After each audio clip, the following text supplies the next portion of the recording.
Thanks very much, Andrew. And as Andrew said, my name is Akshay Faria. I head the mining group of Pinsent Masons. We're a global law firm with 275 years of history. We've got about 5,000 people across 28 offices around the world. We obviously love the mining sector, and we're delighted to be able to support Resourcing Tomorrow and moderate this panel. This panel addresses escalating geopolitical tensions surrounding critical minerals, emphasizing the urgent need to diversify away from Chinese dominance. And to discuss this, we've got a really impressive panel comprising the Honorable Geoffrey Pyatt, former Assistant Secretary of State for the Bureau of Energy Resources, with deep expertise in energy security, great power competition, and building international partnerships for critical minerals diversification. We have Emily Olson to my left here, who's Head of Sustainability and Corporate Affairs at Vale Base Minerals. Emily oversees a very significant vertically integrated operation. At the far end, we have Thomas Lauridsen, Chief Advisor to the Government of Greenland, specializing in attracting investment to Greenland's untapped CRM deposits. And finally, in pink, we have Gracelin Baskaran, Director of Critical Mineral Security at the Center for Strategic and International Studies. Gracelin has extensive experience advising US governments under both Biden and Trump administrations on private sector reforms and enabling environments for CRM projects. That was a mouthful, but thanks very much. I'm going to sit down and introduce the first question. And the initial question today is really on Chinese dominance in critical minerals, and which allegedly stems from strategic state support and overproduction. And I'd like to examine how the West and wider country networks, for that matter, respond to this. And so my first question is to Gracelin. Gracelin, mines usually operate on the basis of capitalist principles, not geopolitics, yet depressed prices appear to be threatening Western projects. Some say it's as a result of Chinese production, overproduction. So what concrete measures, Gracelin, do you see as essential to keep these projects viable? Thanks so much, and it's great to be here. A year ago at the same conference, a lot of the conversation was thinking about geopolitics from the lens of can we all walk in the same direction? But 2025, in a way, was a wake-up call to a lot of us, because it didn't matter whether you were Japan or Australia or Europe or the US, we were all impacted by the Chinese export restrictions. So the question is less about, are we walking towards this away from the same enemy now, to are we walking towards making this economically viable? The question is now the economics. We live in a world where lithium prices in the last 3 years are down about 85%, nickel prices are down about 80%, cobalt prices are down 60%, and it's forcing Western operators out of business. So the question that we now have is, how do we create a market environment where our non-Chinese companies can go on? And there's a couple things that I would say here, because we need to think about making the economics work from both the mining side, but also the processing side. When it comes to mining, historically, we have been very comfortable with using what we call infant industry protection. It's an industrial policy mechanism to protect nascent industries. We saw Japan subsidize Honda. We don't really use Nokias anymore, but Finland subsidized that until it was profitable. So what we're looking to do now is, number one, use a price floor. And what a price floor really says is it allows companies to have a guarantee that they will make a minimum return on their prices. And in theory, or in reality, price floors don't need to last forever. And I'll take you back to the MP Materials rare earths price floor, which became the first one that we used this year. When that deal was signed, NdPr oxide was sitting at about $55 a kilogram. The price floor was $110. It's already about $90. So we're already halfway to not needing that price floor, as companies like General Motors and Apple have agreed to source from there, because we're now creating sustainable demand. So that's one. The second thing that we're going to need to look at is thinking about the midstream processing. Most of you in here will know that the economics of processing are just generally terrible, whether you are copper, nickel, cobalt, rare earths. And so the difficulty that we have is at the operating cost. So this is where the upfront capital support, I'm going to give you $50 million, it just doesn't cut it, because we know that processing facilities can often run for 50, 75, 100 plus years. You need an ongoing OPEX support. Originally, under the Biden administration, this was designed as an ongoing tax credit that we called the 45X tax credit. Unfortunately, one of the losses with the change in politics was that tax credit was phased out. but finding a financial mechanism to ensure that processors can continue to do it profitably on an ongoing basis at a time when refining charges for some commodities are turning negative is going to be really crucial. So we can think about it by creating a market through a minimum price floor that's time bound, right, fiscally 10 years, for example, and we can think about it through ongoing support, because at the end of the day, we're not operating on a free market and we need to level the playing field a bit with China. Thanks, Gracelin. I mean, price floors sound fascinating, but are they not fundamentally subsidies? Because if there's market breakdown in relation to mineral supply, mineral production, beneficiation, and there's market breakdown because we've got price issues, someone's going to have to pay for these price floors. Upon whom should they fall? Whom should that burden fall? And is there a way of diffusing it? Yeah, Ronald Reagan once said, if you want more of something, subsidize it, and if you want less of something, tax it, right? We need more minerals. It is a national economic and energy security imperative, and this year we woke up to what a world without having that security look like. So we have to be willing to pay for it, right? Number one. Two, who's going to pay for it? Again, at the start of this year, we kind of were looking at what was like a bit of an America alone mentality, but we quickly realized that minerals were going to be one of the areas where we not only had bilateral cooperation, but multilateral cooperation. And we've seen price floors be the bedrock of a lot of the G7 conversations lately, right? You saw price support mechanisms feature in the US-Australia agreement. You saw it feature in the Japan agreement. So what's going to have to happen, and the question is, there's various ways that are currently being debated as to how to calculate that price floor, right? Is it based on the size of the G7 plus economy? Is it indexed to, Is it indexed to consumption? It's the T's and C's of figuring out how to make that fiscal burden more sustainable. But at the end of the day, it is one of the few areas, I would argue, are driving multilateralism right now. Thanks, Gracelin.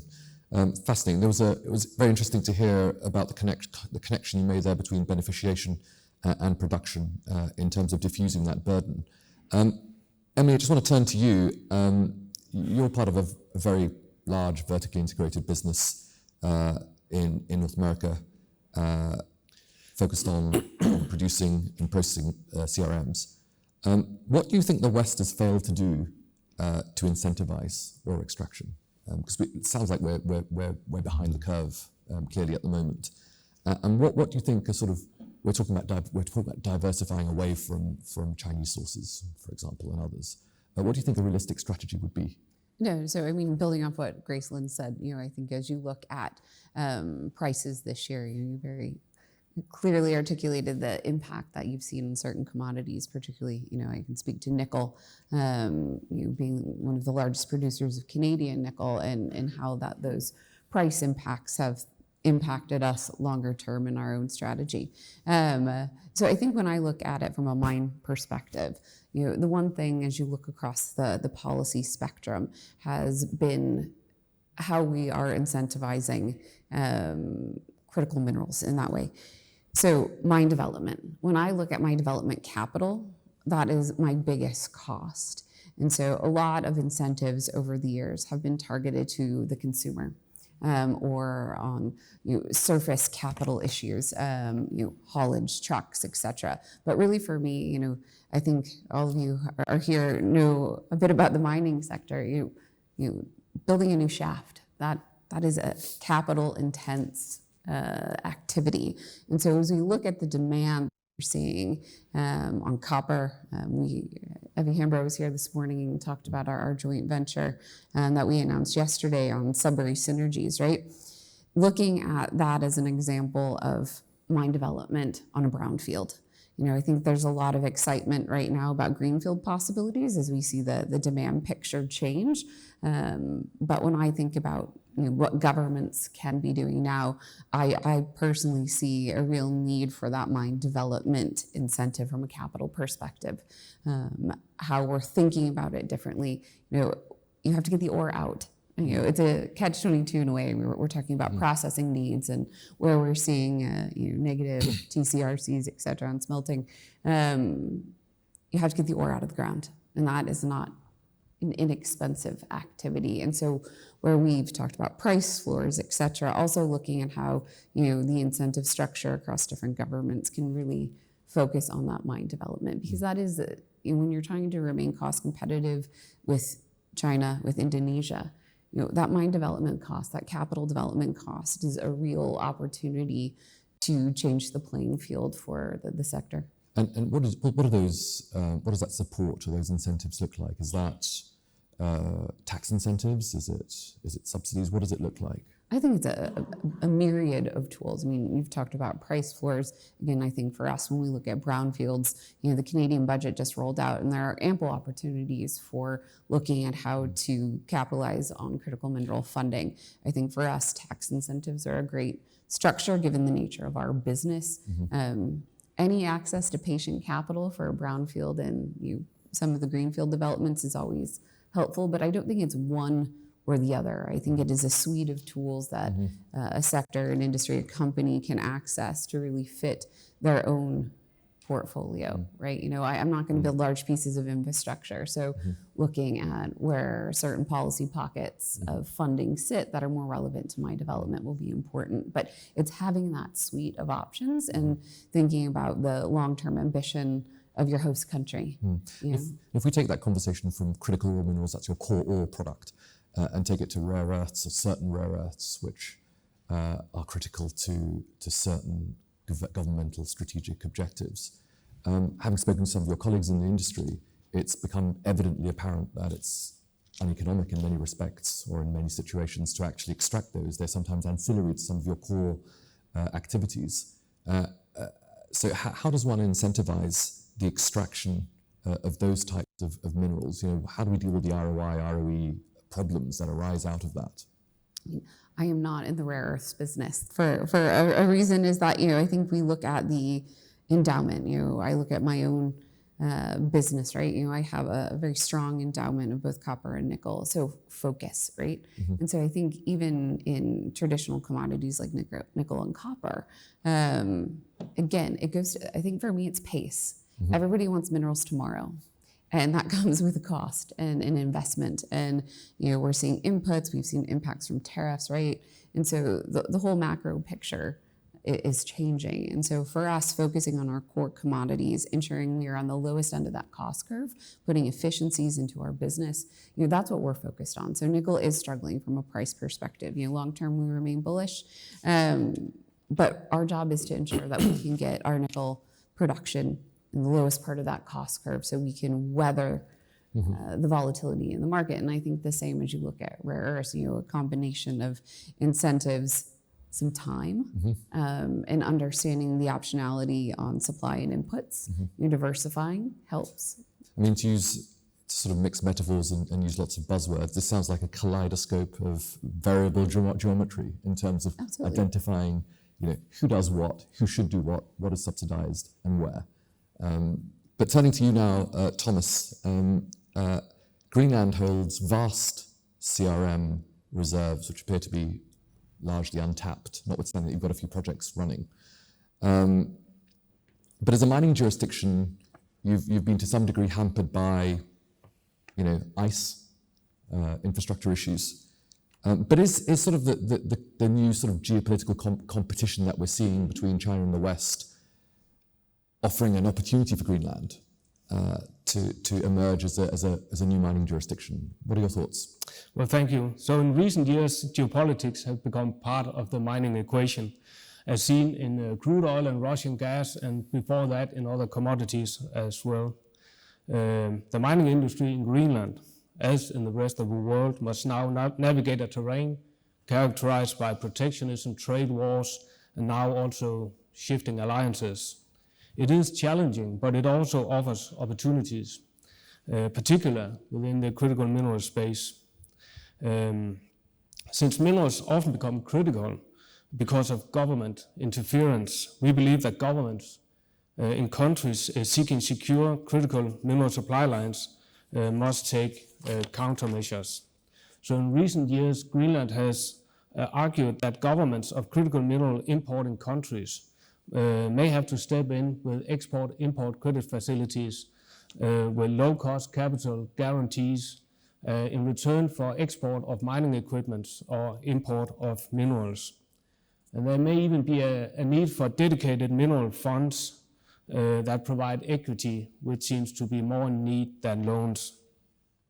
And there may also be a need for government-backed offtake guarantees with a price floor and ceiling mechanism for some critical minerals. And if it's government-backed, it could potentially be combined with strategic stockpiling to balance the purchase of surplus minerals. At the government roundtable Monday, it was argued that the market is broken and that public-private partnerships are needed. That is much in alignment with Greenland's perception of the market for at least some of the critical minerals. So at first you mentioned Greenland's infrastructure. Greenland is the world's largest island and a population of 57,000, the least densely populated country in the world. 80% is covered by the inland ice, 20% is ice-free, and is slightly larger than the area of Germany and Denmark combined. It has limited agricultural land, mountains and deep fjords, so our land-based transport infrastructure is limited.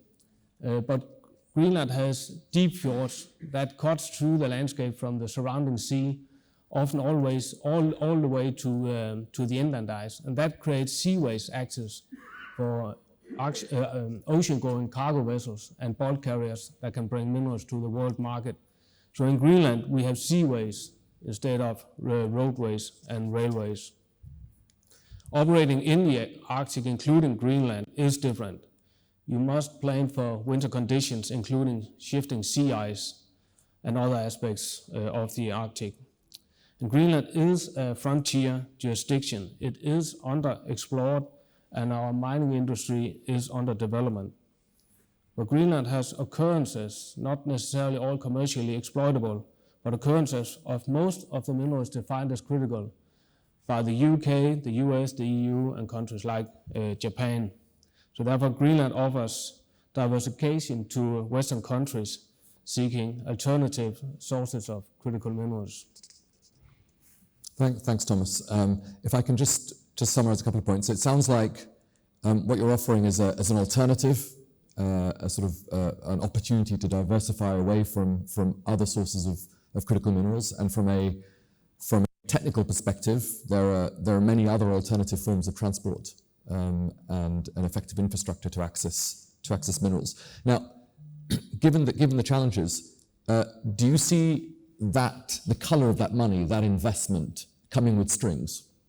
You know, because it's natural. It's going to be a very different proposition to mine in Greenland than to mine in other jurisdictions. So, what's the quid pro quo, do you think? Well, Greenland got self-governance within the Kingdom of Denmark in 2009, and based on that, to control over its mineral resource sector in 2010. Greenland is seeking more independence, not less. So I do not anticipate Greenland agreeing to conditions that would reduce its sovereign decision-making. Foreign government support in the form of export credit facilities or offtake agreements should be judged on a project-to-project basis that serves both the mineral importing country as well as Greenland. But that said, Greenland's area of cooperation is within like-minded Western countries and alliances. Regarding foreign state participation, a law on foreign direct investment is progressing to our parliament, and its impact remains to be seen in regards to foreign state participation. Thanks, Thomas. So I just want to shift, I want to take a slightly different turn now. I want to shift the discussion from sort of geoeconomic strategies to outright geopolitical conflict, where arguably resources are now being weaponized in sort of hybrid wars through price manipulation, resource nationalism, and minerals for muscle being the sort of buzzwords that we hear a lot at the moment. And I have a question for Ambassador Pyatt. Geoffrey, as former Assistant Secretary, you've emphasized a degree of continuity in terms of US policy between the Biden and the Trump administrations on CRM policy. But given the sort of decades of neglect, and I think you probably agree with me that there has been a degree of neglect across the West, how vulnerable, in your view, are Western countries and allied countries to CRM, rare earth restrictions from the East? And is there a collective as opposed to a country-first solution to this? Yeah. Well, thanks, and delighted to be here. The answer to the first question is easy. It's absolutely yes. We're highly vulnerable, and China has demonstrated that over the past several years through its controls on what we in government in the Biden administration called the 3Gs, gallium, germanium, and graphite. Then towards the end of last year, towards the end of the Biden administration, new controls on rare earths. And then this year, the Chinese government really stepping up its controls, not only on rare earths materials, but also on the technology to process those materials, even minute quantities, and then secondary sanctions that really, I think, were a wake-up call to the US national security establishment. The good news, as you alluded to, is I think there's a degree of bipartisan continuity on these issues in the United States today. You can't say that about many things in today's Washington, but you see in Congress, in the House and the Senate, multiple bills encouraging a stepped up effort based on the understanding that the status quo is unsustainable, that we cannot have a situation where we are 90+% dependent on China for so many of these key energy and national security minerals: cobalt, lithium, nickel, zinc, copper, rare earths, which are essential to our national security and to our energy security. I think you talked about the question of sort of how we work on these issues going forward. I'm encouraged that the Trump administration is as focused on these questions, and I think it's remarkable today. If you look at what's happening at the White House, almost every single international visit that President Trump hosts involves a significant critical minerals announcement. The Japanese Prime Minister's visit and the US-Japan partnership, stepped up US-Japan partnership there is strategically important, builds on something I launched as Assistant Secretary, the US-Japan Energy Security Dialogue. The Saudi Arabia visit and the commitment to collaborate there and what KSA is doing with the United States. But really across the board, you see this in almost every single leadership level engagement. I was very glad to hear my friend Bill Opplinger from Alcoa talking about the US-Australia agreement, which was important not just in order to address one of those 3Gs, the gallium supply chain, but also as a stabilizer in the US-Australia relationship, something that Gracelin and I have put a lot of effort into and which saw some early turbulence. The other quick point I would make around all of this, the State Department has a new Undersecretary for Economic Affairs, Jacob Hallberg. And Jacob is working the portfolio that I was responsible for as Assistant Secretary.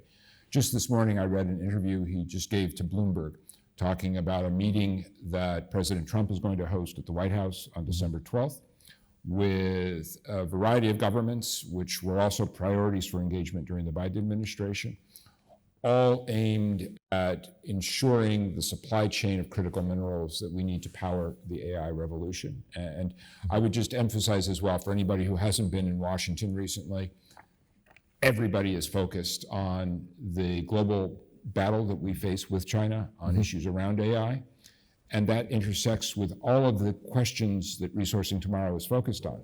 Because the AI revolution in the United States, the pacing factor right now is energy supply, which means that energy minerals are of critical importance, everything for batteries and battery storage, but also the key minerals that go into our chip supply chain in the United States as well, which brings us back to gallium. Thank you. Thanks, Ambassador Pyatt. I mean, it's really heartening to hear those stories of bilateral and multilateral cooperation, which is in sort of stark contrast to a lot of statements that have come out of Washington over the last year or so. But just in that regard, you know, we've dealt with sort of home state risk in terms of how the US and other countries are working together. What about host state risk? You know, I think from a legal perspective, we've seen a marked deterioration in the rule of law and how it operates internationally. The institutions which were there as a replacement for gunboat diplomacy, you know, things like bilateral investment treaties, trade agreements, are fracturing. And you can see that in the respect to which awards and judgments and also just the fluidity of the legal system functions in terms of protecting investments internationally. So just in that context, you know, is there, in your opinion, an increased risk, you know, in the context of that fracturing of the global legal order, of increased heightened foreign interference in high-risk jurisdictions or even non-high-risk jurisdictions where Western interests seek, and allied interests or other interests that are non-Chinese, seek to secure rare earths or critical rare earth minerals. The obvious scenario is, the obvious sort of example is the Sahel, but it's not only the Sahel. And so these are sort of the first proxy wars around minerals in your view? So I think certainly the risk factors are growing. One aspect of that I've already talked about, that's China's willingness to weaponize its market control. The other factor is from the demand side, the massively increased volumes of these resources that we need to power the energy transition, our national security, and the AI revolution. I think the good news, and Emily can speak to this, and I should say, after I left government, my role now is I lead the energy and minerals practice at a strategic advisory firm called McLarty Associates, part of Ankara. It's essentially a private State Department. So a lot of what I do is helping companies to navigate that international complexity.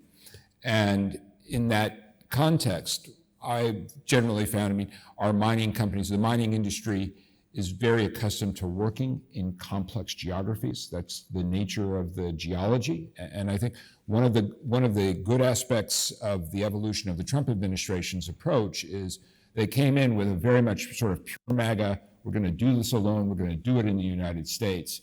But I think they have discovered that you can't fight geology. And I've been encouraged, for instance, here in London to hear some of the representatives from the US Pentagon who are part of Resourcing Tomorrow. And that itself is a sign of how the story has changed. But they, all the US government team that's here, from DFC, from the Department of State, from the Pentagon, have all emphasized the importance of working with international partners. I think the changed environment places a premium on attractivity. So I think it's really important. My favorite example, Argentina, a country which is significantly underinvested in terms of its mining sector, which has tremendous potential to do more. The fact that you have the governor of Mendoza here, you have big global companies like Glencore making huge plays for new mining activities on the back of what the Milei government has done with its RIGI. Looking at Emily, I spent quite a bit of time when I was in government working on the US-Brazil relationship around these issues. I'm the only State Department official who traveled, and I think maybe the only Biden administration official who traveled to Minas Gerais, which is the Western Hemisphere capital of the mining industry. We are massively underinvested in terms of the attention that we as the United States, the attention that we put into our partnership with Brazil, and I think it's a missed opportunity that Brazil is not part of that December 12th event at the White House, and that we haven't struck a US-Brazil critical minerals agreement like the agreement that President Trump and President Milei have committed to. So I think and you can sort of go around the world and ask yourself, how do we work with Central Asia? And I was glad to see President Trump, like President Biden, had a summit meeting with the 5 leaders from Central Asia, and critical minerals was part of that. But then we have to enable, and maybe my last point on all of this, I think in government, one risk of our democracies, and it happens as much in the United States as in the UK, is we're constantly reinventing things because ministers and political leaders like to have announcements. One of the things that I've learned working now in the private sector is that CEOs like continuity and predictability. And so there's a disconnect between our 4-year election cycles in the United States and an industry which is characterized by decades-long investment horizons. And so I think managing that tension as well, recognizing that, as you alluded to, it took us several decades to get into this hole, and it's going to take us a couple of decades to get to a situation of geopolitical security around minerals. So it sounds like, in terms of host state risk, it's going to be really driven by relationships and ensuring that you're operating in countries which, with whom you have the right relationships, which are. But the sort of premise to my question also was around serious host state risk in extremely difficult jurisdictions, and it may be those jurisdictions where America and other states can't play, and you may need to work with others. Is that what we're seeing? Is that a solution? So I would say 2 things around that. I think, and I made this point yesterday as well, if you look at the oil and gas industry, our biggest companies are very accustomed to working in consortia. So Exxon, Total, they may fight like cats and dogs for market share, but they're very comfortable going into a jurisdiction together to diversify risk, but also to send a geopolitical message. I think we may be on the verge of a similar dynamic in the mining and critical minerals sector. And then I think it's also important, again, speaking to my own government, to the United States, that we leverage our geopolitical power in furtherance of our energy and energy mineral security. And there's probably no better example of that today than Ukraine, a country that I've spent a lot of time in, and I'm delighted that my friend Igor Perligin, the very impressive Ukrainian minister for these issues, is here at Resourcing tomorrow. And the discussion we had yesterday was all about how, as Ukraine thinks about its post-war future in a high conflict environment, mining and processing can be part of the economic strategy there. This is an opportunity in the Ukraine case for American and European companies, for instance, to work together to address a shared concern about how we reduce our dependence on China. Thanks, Ambassador Pyatt. Emily, just if I can just turn to you on a similar theme. You've argued that CRM policy is fundamentally foreign policy. And so really in that context of sort of sovereign competition, are we in a sort of minerals Cold War where you guys are the soldiers? You know, are you on the front line and need to demonstrate a degree of alignment with home country, let's call it guidance, in order to be sort of seen as a responsible business? You know, what does that mean for you? So, I mean, I'll let the ambassador field that one, but I don't think it was as dramatic as a Cold War per se. I just think, I've spent my career in both government and natural resources, and I think this is the first time in decades we've talked about critical mineral policy. Mm-hmm. It has just now come to the forefront. I spent part of my career in oil and gas. Everyone puts petrol in their cars. It's an easy one to connect to an electorate, a consumer. And mining is just coming into this space, right? So I think as we evolve as a sector, as policy evolves, as we have a supercharged geopolitical cycle right now, and volatility is everywhere, I do think, look at everything we've talked about today. You haven't seen a trade deal or foreign policy talks from in G to G dynamics lately, particularly coming out of the US, that doesn't include critical minerals. So I think for us, what I would say from an operator is that, and Jeff knows this very well because this is what he did very well, you have to leverage the countries in which you operate. So we're fortunate enough to be in Brazil, to be in Canada, to be in Indonesia. And those countries have relationships. So understanding the impact, G to G, Brazil has a vested interest in a relationship with Canada. We have an exchange on minerals. How you're leveraging those geopolitical poles within your own portfolio is very important. It's also reassuring that you understand the direction of the country. And I think personally being strong, sustainable, and resilient operators always aligns us with government policy. We create jobs, we create income, and maintaining and growing our businesses and country. I think you're hard to find critical minerals policy right now that doesn't incentivize that or that is not core to it. And so I do think having alignment with the host government, always understanding the direction of travel and what your role might be in doing that. But equally, as you step back and look at the macro picture, how you're leveraging those relationships to protect your own investment, ensure growth, and also de-risk your portfolio long-term. Thanks very much, Emily. I'm going to ask you, Gracelin, a question which perhaps I'm a bit more awkward for Emily to perhaps answer, but it's... Always give those to Gracelin. Yeah, but it's really, how Western miners are navigating this scenario, because we're clearly in an environment of geopolitical competition. And how do miners, operators, operate without having to choose a side when they have operations across political boundaries? How do you see them navigating this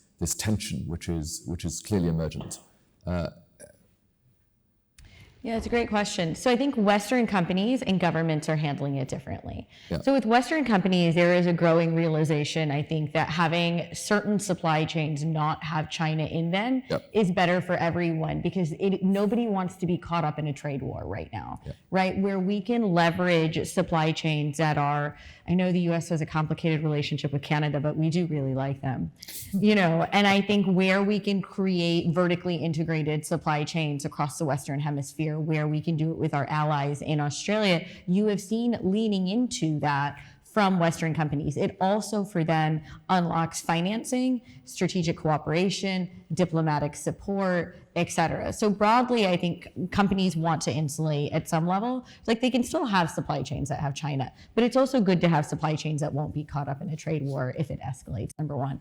The second thing I would just say to that point is, I think when you're looking at how host jurisdictions are engaging with the trade war, Ambassador Pyatt, you mentioned Brazil. Like, I would love to see Brazil at the table.